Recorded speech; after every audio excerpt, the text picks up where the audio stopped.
दादांच्या समर्थनाने जिल्हा परिषद या ठिकाणी ही शाळा उभारू शकलं। जमीन देण्यापासनं तर सगळ्या गोष्टींमध्ये दादांनी स्वतः यामध्ये विशेष लक्ष घातलं आणि आज अत्यंत सुंदर अशा प्रकारची शाळा जी सीबीएसई स्कूल असणार आहे। काही मुलांची चर्चा आम्ही केली। लहान लहान मुलं आहेत, पण अतिशय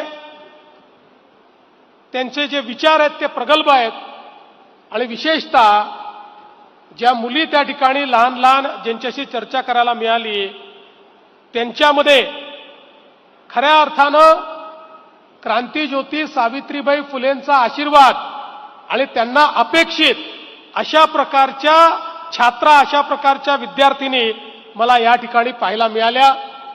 आणि त्यासोबत शासनाच्या उपक्रमातून वेगवेगळे ज्या गोष्टी चालतात आमच्या शालेय शिक्षण विभागाच्या माध्यमातून, त्याही अनेक गोष्टी या ठिकाणी मला बघायला मिळाल्या।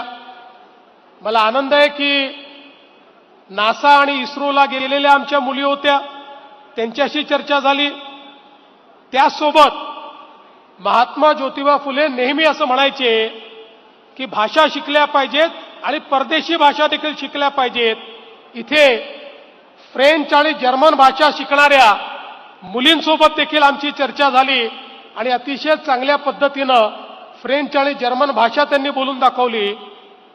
अटल टिंकरिंग लॅब असेल किंवा एआयची लॅब असेल, आज मला अतिशय आनंद आहे की पुणे जिल्हा परिषदेने इंडस्ट्री 4.0 चौथं जे काही इंडस्ट्रियल रिव्होल्यूशन आहे त्याच्याशी संबंधित 100 शाळांमध्ये 100 लॅब्स याचं देखील उद्घाटन केलेलं आहे आणि त्याही मुलांचं ज्ञान पाहून मला अतिशय समाधान वाटलं।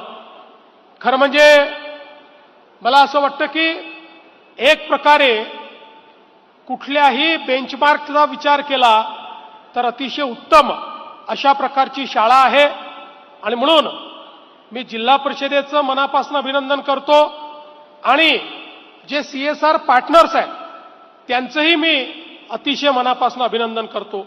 आज त्यासोबत आमच्या कौशल्य विकास विभागाने पहिल्या टप्प्यामध्ये महात्मा ज्योतिराव फुले यांच्या नावाने कौशल्य प्रशिक्षण केंद्रांचं उद्घाटन केलेलं आहे आणि पुढच्या काळामध्ये महाराष्ट्रामध्ये अशा प्रकारचे 1000 केंद्र हे आपण उभारणार आहोत आणि त्यातनं कौशल्य प्रशिक्षित अशा प्रकारचं मानव संसाधन हे उभं करण्याचं काम हे या ठिकाणी आपण करणार आहोत।